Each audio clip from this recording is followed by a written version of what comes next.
Nesse vídeo eu quero explicar para vocês como é que funciona o cálculo bíblico, né, o cálculo divino. E na contagem bíblica a gente chama contagem inclusiva, quando inclui o primeiro ano, ou seja, não parte do zero. E com isso, para poder entender, né, essa expectativa de 2025, sobre que justamente o final do milênio, do sexto milênio, ocorrerá em 2031. De primeiro, né, após vários vídeos que nós já explicamos, mas de primeiro que a morte de Cristo se deu na primavera do ano 31. E entendemos que com a morte de Cristo, né, se completou 4.000 anos da entrada do pecado. Então os 6.000 anos vai se completar na primavera do ano 2031. Já que no ano da primavera de 31 Cristo morreu, com 4.000 anos da entrada do pecado, então 2.000 anos depois nós chegaremos à primavera do ano 2031, que nós entendemos pela cronologia bíblica ser o fim do sexto milênio.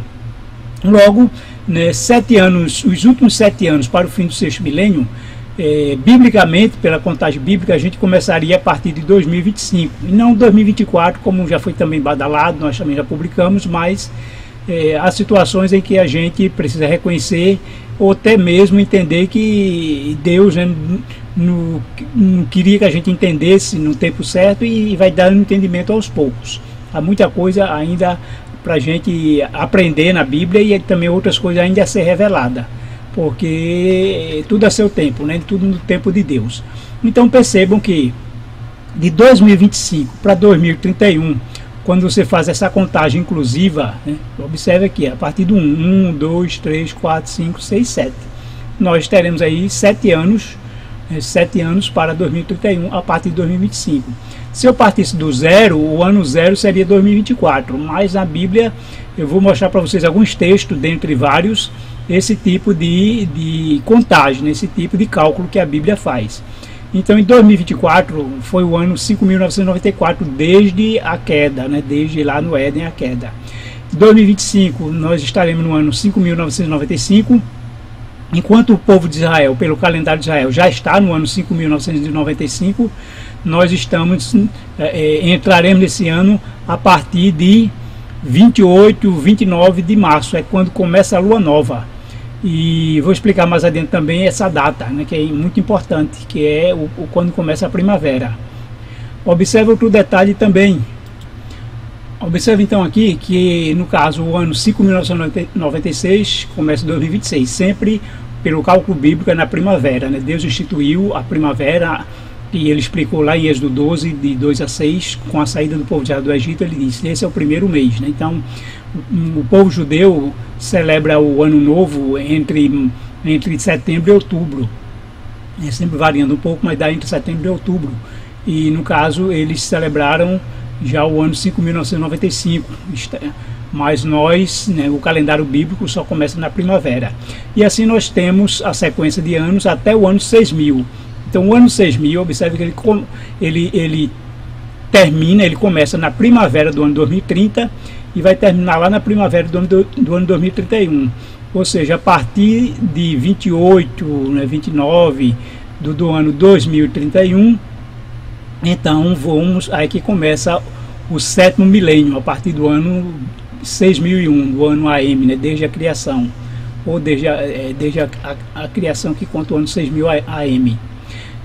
Então, observe o texto bíblico, quando diz aqui, no 4º ano do rei Ezequias, que era o 7º de Oséias, filho de Elá, rei de Israel, subiu Salmaneser, rei da Síria, contra Samaria e a cercou. Ao cabo de 3 anos foi tomada. Assim, no ano 6º de Ezequias, que era o 9º de Oséias, rei de Israel, Samaria foi tomada. Então, observe que a queda de Israel, né, se deu o cerco no ano 4º de Ezequias, e no ano 6º, então, Samaria foi tomada. Ora, de 4 para 6 faltam 2, mas a Bíblia diz que ao cabo de 3 anos. Por quê? Porque ele vai contar 4, 5, 6. 4 o primeiro ano, 5 o segundo ano e 6 o terceiro ano. E aí a Bíblia não importa o mês, né, que começou nem o mês que terminou. 3 anos é o que a Bíblia faz essa contagem. Veja outro texto. Nadab, filho de Jeroboão, começou a reinar sobre Israel no segundo ano de Asa, rei de Judá, e reinou sobre Israel 2 anos. Observe que ele começou a reinar no segundo ano de Asa. Mas Baasa matou Nadab no 3º ano do reinado de Asa, rei de Judá, e foi seu sucessor, ou seja, reinou em seu lugar. Então, do segundo ano de Asa para o 3º ano de Asa seria 1 ano. E olha que vai depender do mês, né?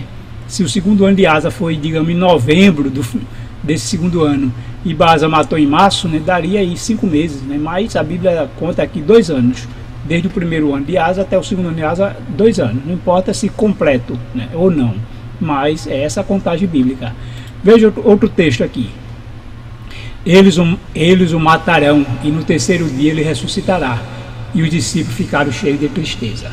Nas palavras de Jesus, ele sempre disse que ele seria morto e ao 3º dia ressuscitaria. O outro texto de Mateus, né, 20:19 diz: e o entregarão aos gentios para que zombem dele, e o açoite e o crucifique. No 3º dia ele ressuscitará. Tem denominação, né, que diz que Jesus morreu na quarta-feira para poder ter ressuscitado no domingo, né? Quarta. Então, aí o primeiro dia seria quinta, segundo dia sexta, 3º dia sábado. Porque alguns entendem que ele ressuscitou após o pôr do sol do sábado, ou de meia-noite, né, já na madrugada, então daria 3 dias. Mas Jesus usou a mesma contagem bíblica, a mesma contagem judaica, de 3 dias. Jesus morreu na sexta, primeiro dia. Passou o sábado, segundo dia, ressuscitou no 3º, então, 3º dia. Então, no 3º dia, ele realmente ressuscitou, e foi isso que ele disse. Mesmo sendo de madrugada no início do dia, mas ele falou sobre que ressuscitaria no 3º dia, porque ele inclui sempre na contagem bíblica, né, ou na contagem judaica, sempre inclui o primeiro dia na contagem. E mais um texto aqui, observe como diz aqui, ó, o tempo em que caminhamos, isso aqui Moisés estava falando, né, da peregrinação no deserto, quando Deus disse que toda aquela geração de 20 anos para cima pereceria no deserto durante 40 anos, porque ele, assim como foi 40 dias da espia, né, da espionagem lá em Canaã, eles passariam 40 anos vagando no deserto. Então, Moisés fala aqui em Deuteronômio 2,14: o tempo que caminhamos desde Cádiz Barneia até passarmos o ribeiro de Zered foram 38 anos, até que toda aquela geração dos homens de guerra se consumiu no meio do arraial, como o Senhor lhe jurara. Então observe, né, esse quadro aqui, desde o primeiro ano que Israel saiu do Egito até o 40º. Então, Moisés está falando aí que houve 38 anos, porque 38 anos completos, né, completos. Mas o povo de Israel saiu aqui na primavera, né, no dia 15 de Nisan, primeiro mês aí bíblico. Então, a rebelião, né, a sedição do povo, com o relato dos espias, ocorreu aqui nesse segundo ano. Não sei o mês, né, a Bíblia não especifica exatamente o mês, ou se especifica, não estou lembrado do momento, mas no segundo ano ocorreu a rebelião. Na contagem nossa ocidental, o primeiro ano seria a partir daqui, então 3 mais 40 iria ali 43, iria muito mais para frente. Mas na contagem de Deus, ele aqui incluiu, né, todo o período que o povo passou no deserto, desde a saída do Egito. Exato. Então, o 40º ano foi exatamente aqui no ano de 2549. Eles saíram no ano de 2510, né, pela cronologia que a gente estuda, que você estuda comigo. E então, no ano de 2549 foi o 40º ano desde a saída do Egito. Então Deus considerou essa contagem, né, 38 anos completo, então o início aqui do primeiro ano e fim do segundo. Não importa o mês, mas aí se cumpre os 40 anos de peregrinação no deserto, né, que Moisés deixou bem claro que os 38 anos completos. Quando Moisés fala aqui 38 anos, que foi os 38 anos completos, mas desde a saída do Egito até a entrada em Canaã, então foram 40 anos, né? Não completo, mas foram 40 anos. E quando Josué entra em Canaã, nos diz que o rio Jordão ele transbordava, né? Transbordava, ou seja, as águas passavam as margens. E o período que o rio Jordão transborda é o período da primavera, que vai de março a maio no hemisfério norte, né? Que Israel fica no hemisfério norte. E esse fenômeno é mencionado na Bíblia, no livro de Josué 3,15, onde é descrito que o Jordão transbordava durante a época da colheita. Então observe que Israel saiu na primavera, aqui no primeiro ano, e entrou na primavera do ano 40º lá em Canaã. Então, completando aí os 40 anos desde que saiu do Egito, na contagem inclusiva de Deus. Vamos dar um exemplo, né? Pelo cálculo bíblico. Se Deus, se Deus dissesse que em 3 anos haveria algo, digamos, se sofreria um castigo e durante 3 anos, né? Durante 3 anos estaria, como por exemplo ele ofereceu a Davi, né? Depois que ele fez levantou o censo. Davi escolhe 3 anos aí de castigo, de fome, ou perseguido pelos inimigos. Então, se essa contagem começasse, digamos, a partir de agora de novembro de 2024, então, quando fosse em março de 2026, né, que seria o início já do outro ano,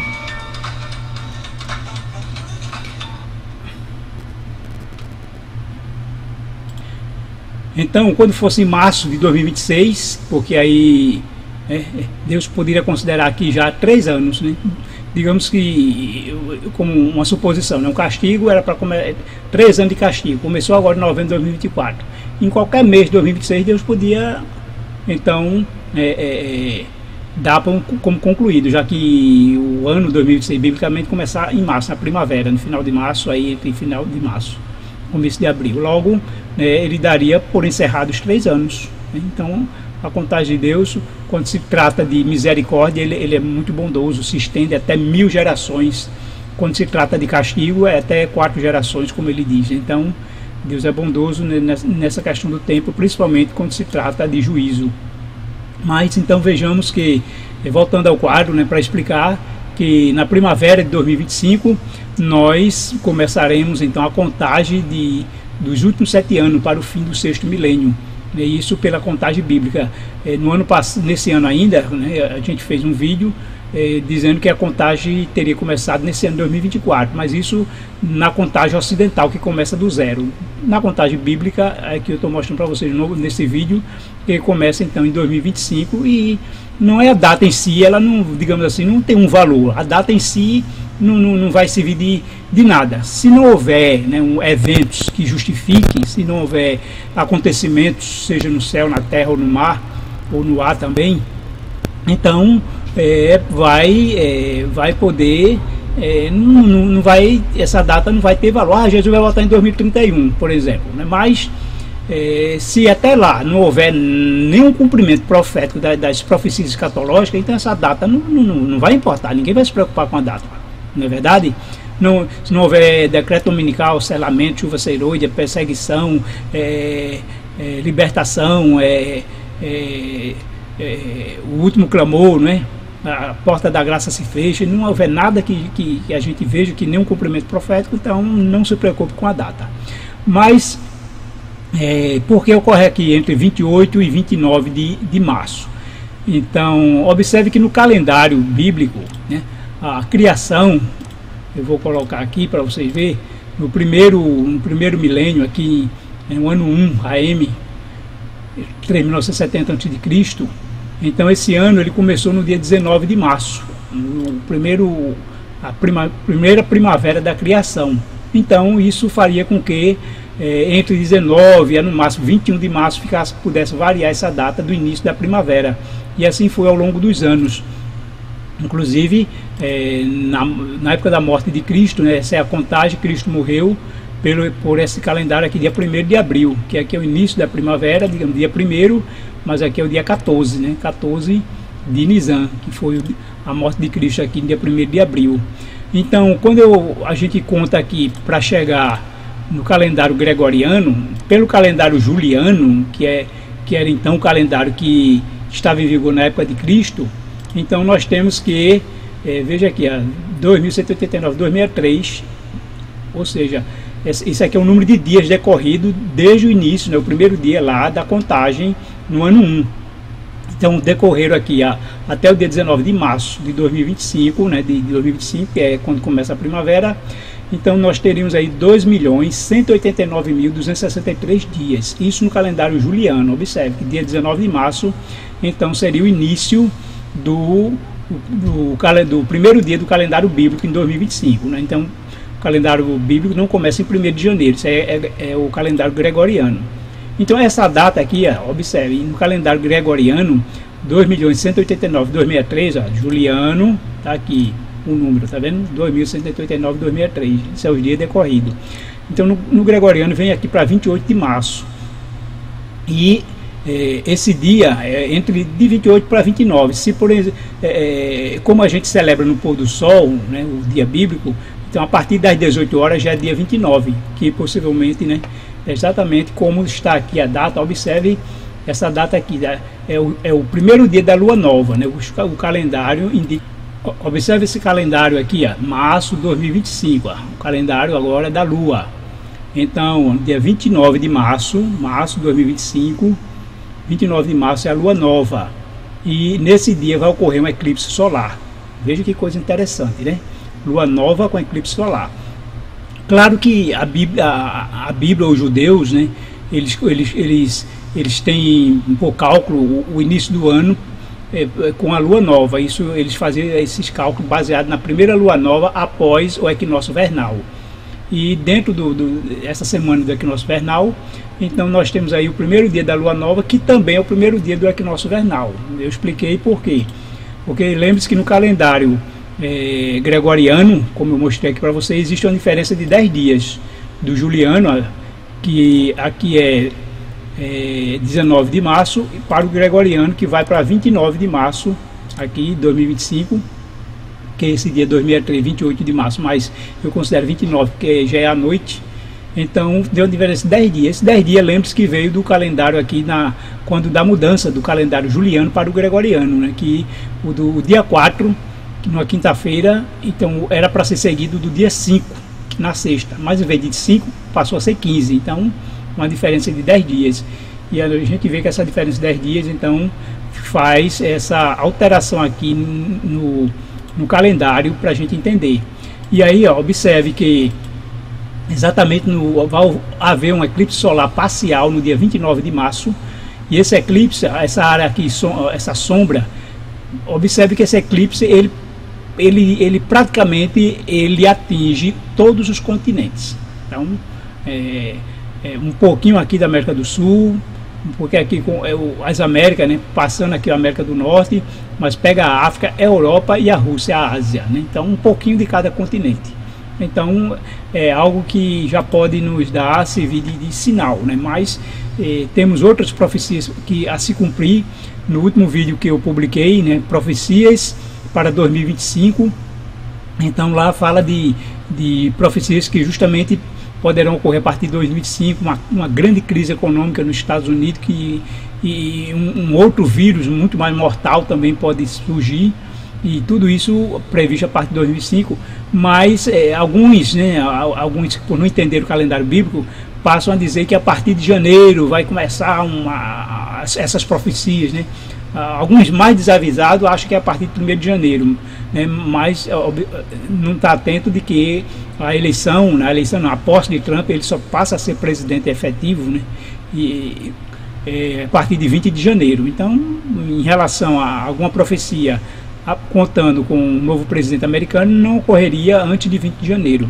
Mas, como estou sempre enfatizando, né, biblicamente, o ano de 2025 vai começar aqui, entre 28 e 29 de março, né? Isso à noite eu considero dia 29, porque é o dia da lua nova e é um dia também de eclipse, um eclipse parcial do sol, eclipse solar parcial. Então é algo tremendo para a gente estar atento, né? Tudo isso é para a gente estar atento diante do que pode acontecer e do que vai ocorrer. Não podemos perder isso de vista. Não podemos perder os eventos que o próprio Jesus nos alertou, que servem de sinais, né? Quando vide essas coisas acontecer, quando ele está falando justamente dos eventos dos últimos dias, né? As profecias escatológicas, então precisamos estar atentos e entender que Jesus está voltando, para a gente não se preocupar aqui nesse mundo, não nos deixar sufocar pelas preocupações com o que comer, com o que beber, com o que vestir, sabendo que essas coisas Deus nos proverá, né? Deus nos suprirá, se buscarmos o reino de Deus em primeiro lugar, né? Se nós fizermos de Deus a nossa prioridade, se nós vivermos a vida cristã em santidade. Ser santo quer dizer ser separado para um propósito. E qual o propósito? Glorificar a Deus. Como Deus diz em Isaías, o homem que eu criei para a minha glória, ou seja, para me glorificar. E quando é que eu glorifico a Deus? Quando eu cumpro o propósito para o qual fui criado. E aí isso é ser santo. Ser santo é exatamente isso. Você está cumprindo o propósito para o qual você foi criado, glorificar a Deus. Muitas vezes perguntamos, né, ou estranhamos, né, uma vez um ancião ou pastor, mesmo em pecado, mas quando ele está fazendo a obra de Deus, almas são convertidas, pessoas são batizadas. Como entender isso? É simples. Porque quando uma pessoa está pregando, uma pessoa está louvando, uma pessoa está ministrando a palavra, está fazendo aquilo que Deus diz que é para fazer, então ele está sendo santo naquele momento. Então Deus está sendo glorificado, então logo a palavra dele vai produzir, não voltará vazia. Isso é exatamente isso, porque afinal todos somos pecadores, todos, quem não tiver pecado atira a primeira pedra. Então Deus está contando com os pecadores para fazer a sua obra. E mesmo aqueles que pecam até voluntariamente, ou pecado escondido, mas quando está fazendo a obra de Deus, ele está naquele momento sendo santo, está glorificando a Deus por estar fazendo o que Deus mandou. Agora, se não é o que Deus mandou, então não há santidade, né? Então eu entendo isso, né? Por exemplo, eu vou à igreja, um exemplo bem básico, bem simples, né? Eu vou à igreja no domingo, então saio da minha casa para ir à igreja no domingo, e no meio do caminho acontece algo, né? Um acidente ou algo que me impeça de chegar na igreja, ou de lá ter que ir para o hospital, ou qualquer que seja outro problema. Então vem a pergunta, né? Cadê Deus que não protegeu, não foi para a igreja?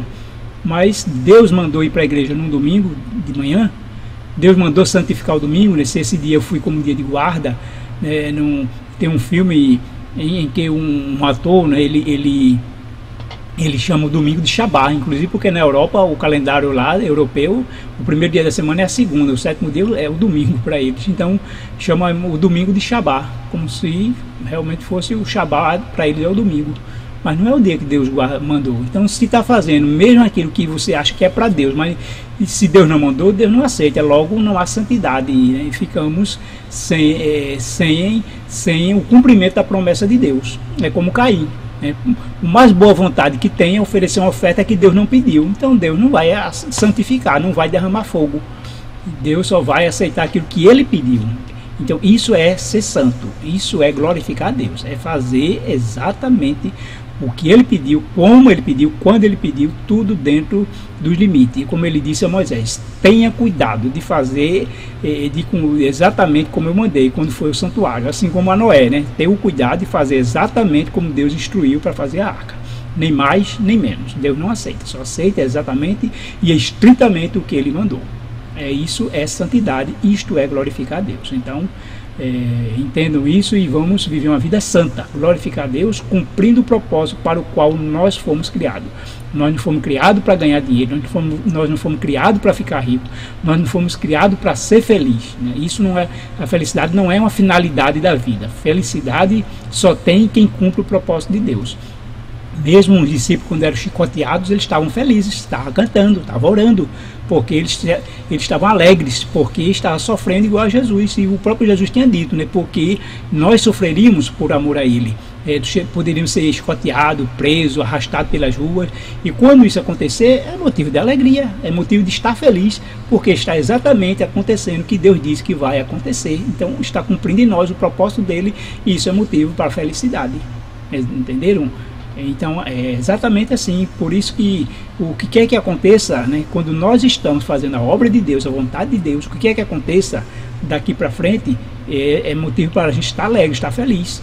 Por isso que Jesus disse, né, fiquem felizes, erga a vossa cabeça, não importa o que aconteça, se traz alegria, né, ou sofrimento, se traz coisa boa ou coisa ruim, né, no termo humano, né, prosperidade, como nós entendemos, ou não, ou abundância ou escassez, não importa. O importante é que, se está cumprindo o propósito de Deus, nós estaremos felizes com qualquer coisa que aconteça, porque Deus está no controle. Então vamos nos alegrar e vamos nos desejar que nosso Jesus venha logo nos buscar. Que Deus abençoe a todos vocês.